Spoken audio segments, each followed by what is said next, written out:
বনানীর অগ্নিকাণ্ডে আহত হওয়ার পর চিকিৎসাধীন অবস্থায় মারা যাওয়া ফায়ারম্যান সোহেল রানার পরিবারে উপযুক্ত কেউ থাকলে তাকে চাকরি দেওয়ার ব্যবস্থা করা হবে বলে জানিয়েছেন স্বরাষ্ট্রমন্ত্রী আসাদুজ্জামান খান কামাল। মঙ্গলবার 9 এপ্রিল ফায়ার সার্ভিস ও সিভিল ডিফেন্সের সদর দপ্তরে সোহেল রানার প্রথম জানাজা শেষে সাংবাদিকদের এক প্রশ্নের জবাবে তিনি একথা বলেন।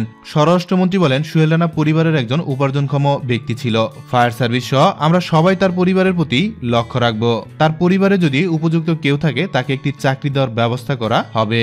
সাহসী সোহেলের বিষয়ে মন্ত্রী বলেন, সোহেল রানা জনগণকে ভালোবাসত, দেশকে ভালোবাসত। তার প্রমাণ তিনি জীবনের ঝুঁকি নিয়ে এফআর টাওয়ারে উদ্ধার করতে গিয়ে নিহত হয়েছেন। তার মৃত্যুর জন্য আমরা গভীরভাবে দুঃখিত। তিনি আরো বলেন, শুধু সোহেল নয়, আমরা স্মরণ করতে চাই সিলেটের জঙ্গি হামলার সময় নিহত ফায়ার সার্ভিসের এক কর্মকর্তাকে। আমাদের যেখানে প্রয়োজন অগ্নিসেনারা সেখানে গিয়ে কাজ করছেন, দুর্ঘটনাস্থল থেকে জানমাল রক্ষা করছেন। সোহেল রানার চিকিৎসার বিষয়ে স্বরাষ্ট্রমন্ত্রী বলেন, আমরা সরকারের পক্ষ থেকে তাকে সর্বোচ্চ চিকিৎসা দেওয়ার চেষ্টা করেছি।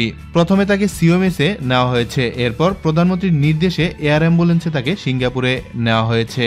সোহেল রানার পরিবার কোনো ক্ষতিপূরণ পাবে কিনা সাংবাদিকদের এমন প্রশ্নের জবাবে মন্ত্রী বলেন, ক্ষতিপূরণ নয়, আমরা তাকে সহযোগিতা করব।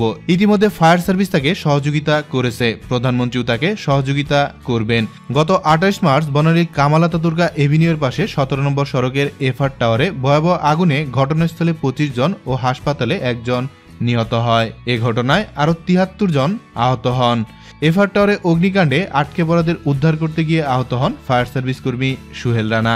দর্শক, এ নিয়ে আপনার কি মন্তব্য অবশ্যই নিচে কমেন্টস করে জানাতে ভুলবেন না। চারিদিকে ঘটে যাওয়া সব খবর সবার আগে পেতে আমাদের চ্যানেলটিতে সাবস্ক্রাইব করে সাথেই থাকুন।